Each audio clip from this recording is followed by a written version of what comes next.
5월 15일 전 세계 경제를 쥐락펴락하던 제롬 파월 연준 의장의 시대가 완전히 끝날 수 있습니다. 파월을 겨냥하던 미 법무부의 수사가 지난 4월 24일 전격 종결되면서 후임자로 꼽히는 케빈 워시의 등판이 사실상 확정되었기 때문입니다. 최근 시장 분위기가 아주 뜨겁습니다. 나스닥과 반도체를 필두로 국내외 증시가 강한 상승 랠리를 이어가고 있죠. 하지만 진짜 큰 손들은 이 화려한 파티 뒤에서 파월 이후에 펼쳐질 완전히 새로운 룰을 조용히 준비하고 있습니다. 2012년부터 우리가 정답지처럼 믿고 보던 연준의 점도표마저 대폭 축소될 수 있는 이 거대한 판도 변화 속에서 우리 계좌를 지킬 전략이 무엇인지 오늘 낱낱이 파헤쳐 보겠습니다.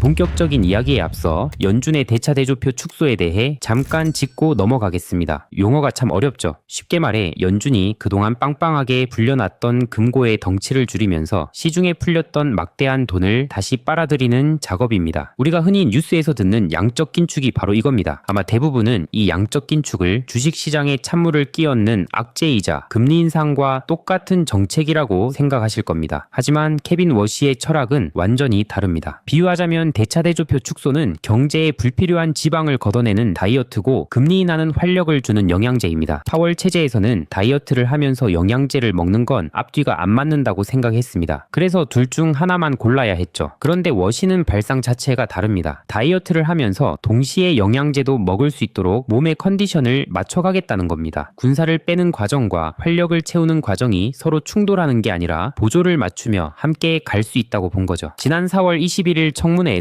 그의 속내가 명확히 드러났습니다. 비정상적으로 비대해진 연준의 자산 규모를 줄이는 것 자체가 역설적으로 앞으로 기준금리를 유연하게 낮출 수 있는 여력을 만들어내는 과정이라고 못 박은 것이죠. 쉽게 말해 몸에 덕지덕지 붙은 불필요한 군사를 미리 빼놔야 나중에 금리를 내렸을 때 물가가 다시 폭등하는 부작용 없이 영양제를 쏙쏙 흡수할 수 있다는 겁니다. 최근 연준이 단기국채 매입 규모를 기습적으로 대폭 축소한 것도 바로 이 맥락입니다. 누군가는 표면적인 유동성 축소라는 단어에 제동이 걸릴까 우려하지만 사실 이는 시장의 충격을 주려는 게 아닙니다. 오히려 향후 금리를 유연하게 조정할 수 있는 여력을 확보하기 위해 선제적으로 군사를 빼는 거대한 밑그림의 시작입니다. 그렇다면 파월이 떠나고 케빈 워시가 앉게 될 새로운 조종석에서는 과연 어떤 룰이 적용될까요? 현재의 랠리에 취해 이 룰의 변화를 제대로 읽지 못하면 남들이 환호할 때 내 계좌만 엉뚱한 곳에 베팅해 피눈물을 흘리는 실수를 범할 수 있습니다. 지금부터 이 거대한 연준의 철학 변화가 주식시장에 어떤 나비 효과를 불러올지 세 가지 파도로 짚어보겠습니다. 첫 번째 파도는 물가지표를 바라보는 관점의 변화에서 밀려옵니다. 최근 핵심 물가가 3%대에서 꿈쩍도 안 하니까 시장 일각에서는 이러다 금리 인하가 아예 물 건너가는 것 아니냐며 불안해하고 있습니다. 왜 이렇게 물가가 안 떨어질까요? 사실 전체적인 물가의 본질이 올랐다기보다는 유가처럼 특정 품목들이 평균 수치를 심하게 왜곡하고 있기 때문입니다. 그래서 워시 체제에서는 연준이 기존에도 참고하던 절사평균이라는 잣대에 더 무게를 둡니다. 절사평균이 뭐냐? 물가를 비정상적으로 올리는 상위 31% 품목과 내리는 하위 24% 품목의 극단적인 가격을 잘라내고 진짜 시장의 기조를 보여주는 몸통 물가만 보겠다는 겁니다. 비유하자면은 피겨 스케이팅에서 심사위원 10명 중 나한테 점수를 너무 짜게 준 사람과 너무 후하게 준 사람을 둘 다 빼버리고 나머지 8명의 점수만 합산하는 것과 같습니다. 그래야 편파 판정 없는 진짜 실력이 나오니까요. 이 기준을 대입하면 놀랍게도 물가는 이미